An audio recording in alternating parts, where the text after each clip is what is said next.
Una vez más, es de sumo gozo saludarles, amados y amadas. Bienvenidos a este nuevo estudio de la historia de la Iglesia Cristiana, donde en esta ocasión estaremos hablando de la Iglesia Imperial, segunda parte. Se le conoce así a esta etapa o periodo de la historia cristiana porque fue en este punto que el cristianismo pasó de ser duramente perseguido a ser la religión oficial del imperio. ¿Se imagina usted los cambios que esto trajo? Al poco tiempo del reconocimiento del cristianismo como la religión del Imperio Romano, se eligió, se construyó y se estableció una nueva capital como la sede de autoridad. Este acontecimiento trajo consigo resultados muy importantes, tanto como para el Estado, también para la Iglesia. Número 1, vamos a hablar brevemente de las razones que se conocen que Constantino tuvo para llevar a cabo esta decisión de nombrar una nueva capital para el imperio en la antigua ciudad de Bizancio, la cual llamó Constantinopla, es decir, la ciudad de Constantino, hoy en día conocida como Estambul.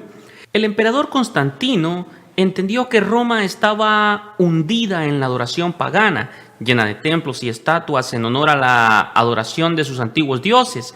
Era una ciudad dominada por las tradiciones paganas.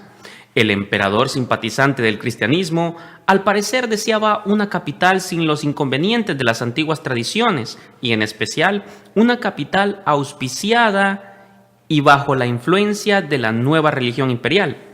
Hablamos del cristianismo. Otra de las causas es que la posición geográfica de Roma le exponía a los ataques enemigos y extranjeros.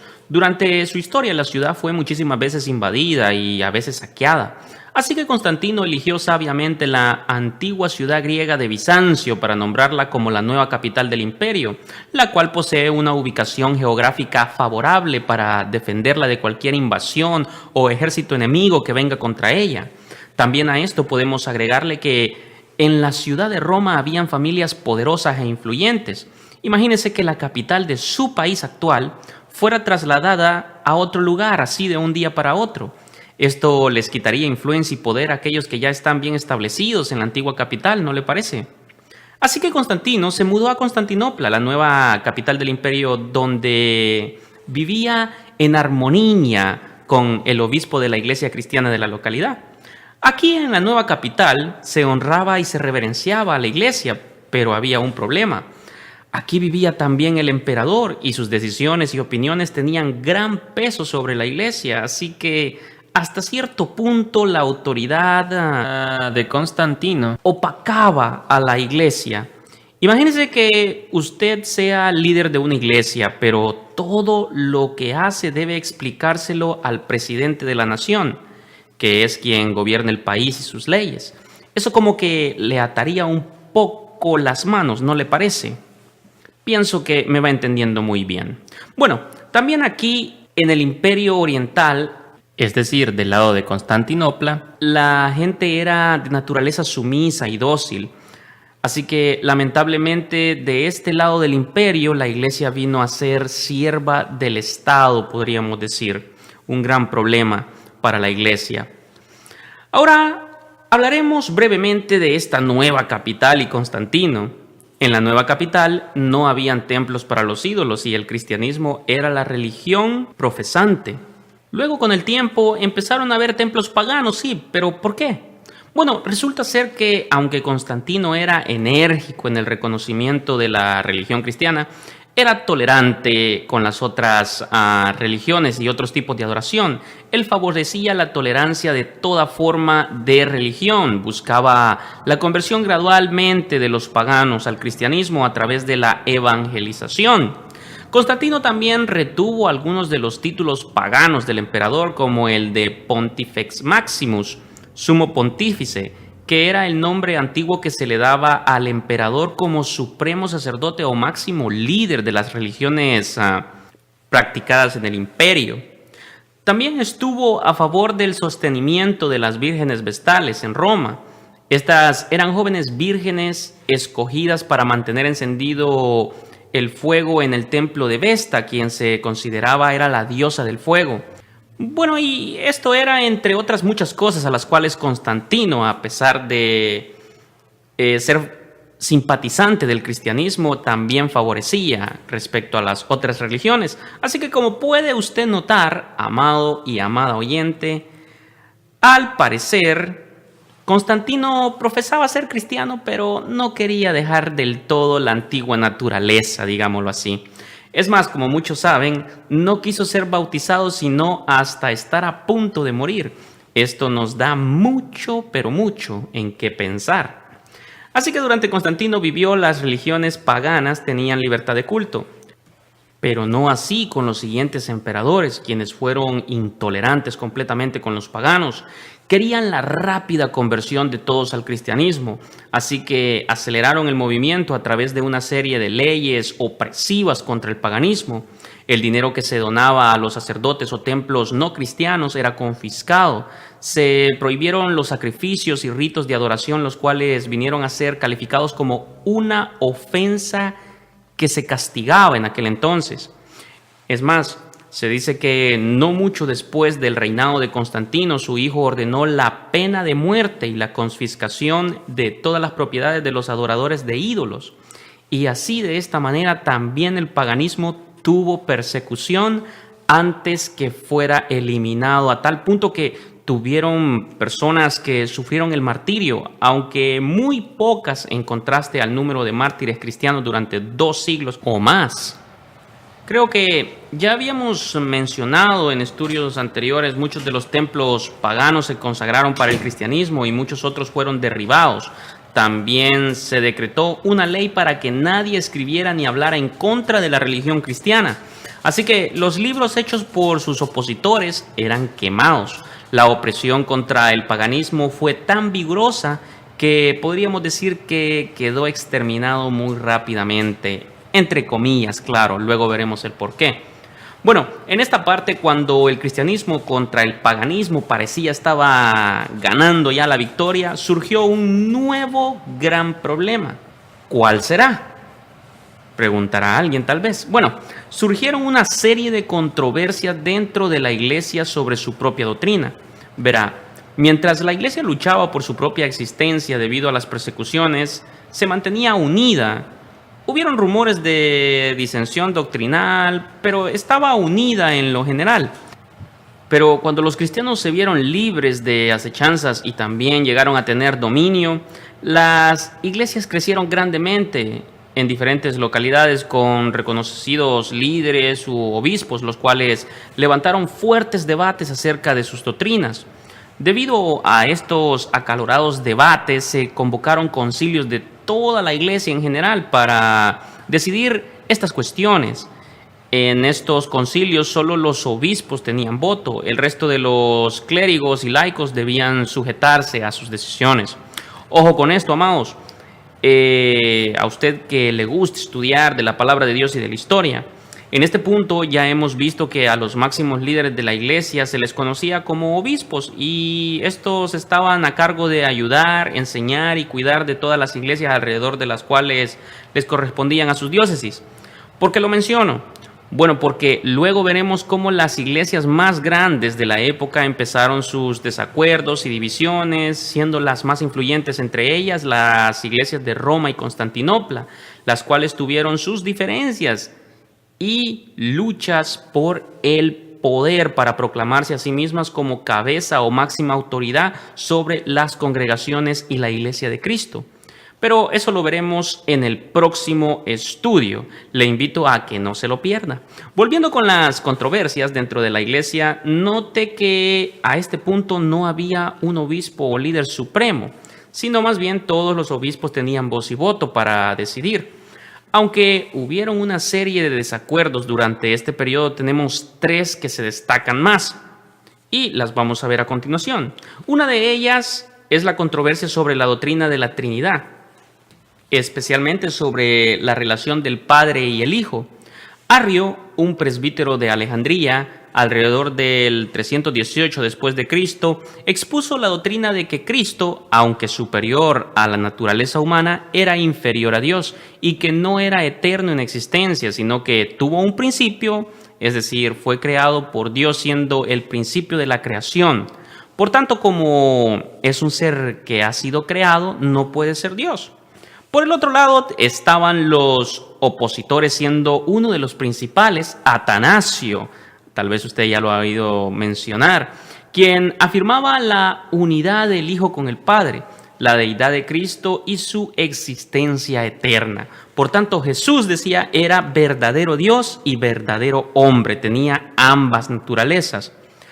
Esta controversia se extendió por toda la iglesia, así que Constantino, para dar fin a la contienda, convocó a un concilio de obispos, los cuales se reunieron en Nicea, el famoso concilio de Nicea, en el año 325 después de Cristo. Aquí, Atanasio logró convencer a la mayor parte del concilio para que condenasen las enseñanzas de Arrios, aunque los debates siguieron. Tiempo después, las ideas de Atanasio vinieron a ser supremas en la Iglesia de Oriente y Occidente y se establecieron de forma definitiva. Otra de las controversias fue sobre la naturaleza de Cristo. Fue cuando Apolinario, obispo de la Odisea, declaraba que la naturaleza divina tomó la naturaleza humana de Cristo. Además, decía que Jesús en la tierra no era hombre, sino Dios mismo en forma humana. La mayoría de teólogos y obispos sostenían que la personalidad de Cristo era una unión de Dios y hombre, deidad y humanidad en una misma naturaleza. Eso era lo que decían la mayoría en aquel entonces. Al final, las ideas de Apolinario fueron condenadas en el concilio de Constantinopla en el 381 después de Cristo. Ahora, amados, yo sé que voy muy rápido, como ustedes muy bien saben, me gusta hacer los estudios así un poco breves. Básicamente tocamos lo básico. Si usted desea profundizar más acerca de cada asunto, bueno, le invito a que usted use los diferentes medios que ahora la tecnología nos ofrece para poder cultivar más acerca de la historia en su mente y, bueno, tener bien claro cómo sucedieron las cosas. Le invito también a que no se quede con una sola fuente de información, porque como verá, unos defienden una cosa, otros defienden otra, así que le invito a que vea las diferentes posturas, las diferentes posiciones y que busque páginas, por supuesto, si va a buscar en internet, que sean confiables, no cualquier cosa que sube alguien por allí. Ahora, una de las controversias que fue muy extensa de esta época surgió en la Iglesia occidental y era sobre asuntos relacionados con el pecado y la salvación. En el 410 después de Cristo, Pelagio, un monje de Gran Bretaña que viajó a Roma, enseñaba su doctrina de que no heredamos nuestra tendencia pecaminosa de Adán, sino que cada persona hace su propia elección, ya sea de pecado o de justicia. En términos más sencillos, Pelagio decía que todas las personas nacen inocentes y sin ninguna mancha de pecado. Ya luego será nuestra decisión qué camino tomar, el pecado o la justicia. En contra de él apareció nada más y nada menos que Agustín, quien es considerado por muchos la mayor inteligencia del cristianismo después del apóstol Pablo. Agustín sostenía que Adán representaba a toda la humanidad, que en el pecado de Adán todos pecaron, por tanto el género humano es culpable delante de Dios. Que el hombre no puede por su propia cuenta obtener la salvación, sino solo por la voluntad de Dios. Las ideas de Pelagio fueron condenadas en el Concilio de Cartago en el 418 después de Cristo y la teología de Agustín vino a ser regla dentro de la Iglesia. Y mientras surgía este tipo de controversias, otro gran movimiento empezó. Un movimiento que en la Edad Media alcanzaría proporciones inmensas. Hablamos del nacimiento del monacato. Vale aclarar que en la iglesia primitiva no había monjes ni monjas. Los primeros cristianos vivían en familia, recordará usted, en armonía, en el compartimiento del pan y, bueno, convivían los unos con los otros. Ellos se cuidaban, sí, de dar buen testimonio, pero no se escondían, sino que formaban parte de la sociedad en general. Pero a partir de este periodo que estamos tratando, notamos los principios y primeros progresos de un movimiento hacia la vida monástica. Ahora, ¿qué sucedió? ¿Por qué este movimiento? Bueno, después que el cristianismo dominó el imperio, Debido a la persecución contra los paganos y los beneficios para los del clérigo, muchos se introdujeron en la iglesia sin realmente tener el deseo de seguir las enseñanzas y ser devotos practicantes. Simplemente huían de la persecución o se unían con ambición de lograr un puesto honorable. Así que la mundanalidad entró a la iglesia e iba prevaleciendo. Muchos, a la verdad, deseaban una vida con ética más elevada y estaban muy descontentos con lo que veían dentro de la iglesia y a su alrededor. Estos tomaron la decisión de retirarse del mundo, ya sea solos o en grupo en ocasiones, y habitaban en retiros, como usted le conoce. Procuraban alimentar la vida espiritual mediante la meditación, la oración y hábitos ascéticos, es decir, evitaban los placeres de la carne.